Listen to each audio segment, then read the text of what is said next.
Hi friends, చూడండి మేము ఊరెళ్ళి వచ్చే వరకు బీరకాయలు పెరిగిపోయినాయి అన్నమాట. మీకు ఊరెళ్ళే ముందు నేను ఫోన్ చేశాను కదా, ఫోన్లో వీడియో చేశాను కదా, సారీ. చూడండి బీరకాయలు. ఇందులో ట్రే తీసుకురా.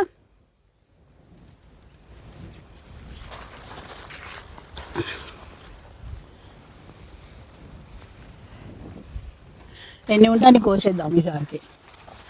ఇది వంకరగా ఉంది, దీనికి ఏదో అడ్డం వచ్చింది, ఫ్రెష్గా లేదు. ఇంకా కొద్దాం. ఇండిపెండెన్స్ డే కదండి, మనకి ఇంకా 2 రోజులే ఉంది. మనకి స్వాతంత్రం వచ్చి 77 సంవత్సరాలు అయింది. ఏం సాధించామండి మనం 77 సంవత్సరాల్లో?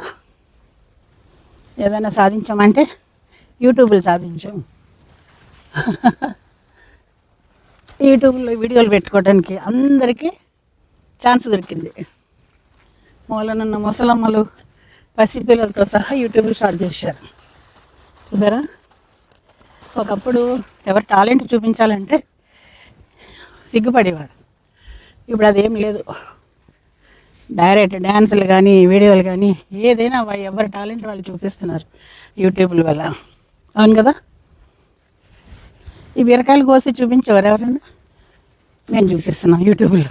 చూడండి, ఇలా ఉంది పరిస్థితి. అంతే కదండి, మన టైంలో లేవు, 90స్లో ఇవన్నీ లేవు. మాకు చాలా కండిషన్స్ ఉండేవి. ఇప్పుడు వాళ్ళు చాలా ఫ్రీ, అన్నీ అనుకూలంగా ఉన్నాయి వాళ్ళకి. చూడండి, ఈసారికి బీరకాయలే. మీకు బీరకాయ మెత్తళ్ళు, బీరకాయ పచ్చడి, బీరకాయ కర్రీస్ ఎట్లా చేయాలో అన్నీ మా అత్త కోడల్లో చూడండి, అన్నీ చూపించేస్తాం మేము. కూరలు ఎట్లా ఉండాలో. ఎండ్రాయిలు వేసి బీరకాయ వండుతారు, చాలా బాగుంటుంది. పచ్చడిలు బీరకాయ వండుతారు, చాలా బాగుంటుంది. ఉప్పు చేప కూడా వేసుకుంటారు చాలామంది, మెత్తళ్ళు వేసుకుంటారు. ఇన్ని రకాలు వండుతారండి బీరకాయతోటి.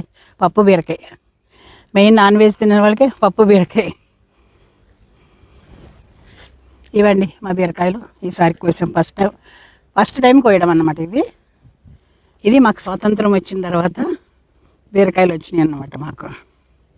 అందుకే నేను ఒకటి చెప్తా, నీ ధర్మం నీ సంఘం నీ దేశం నువ్వు మరవద్దు, జాతిని నడిపి నీతిని నిలిపిన మహనీయులనే మరవద్దు. స్వతంత్ర భారత రథ సారథియై సమరాన దూకే నేతాజీ, సత్యాగ్రహమే సాధనముగా స్వరాజ్యమే తెచ్చే బాపూజీ.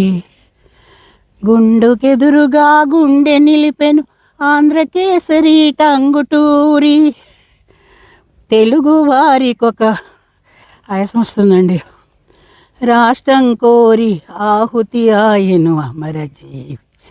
ఆ దేశ భక్తులు వెలసిన దేశం, నీవు పుట్టిన భారతదేశం, నీవు పుట్టిన ఈ దేశం.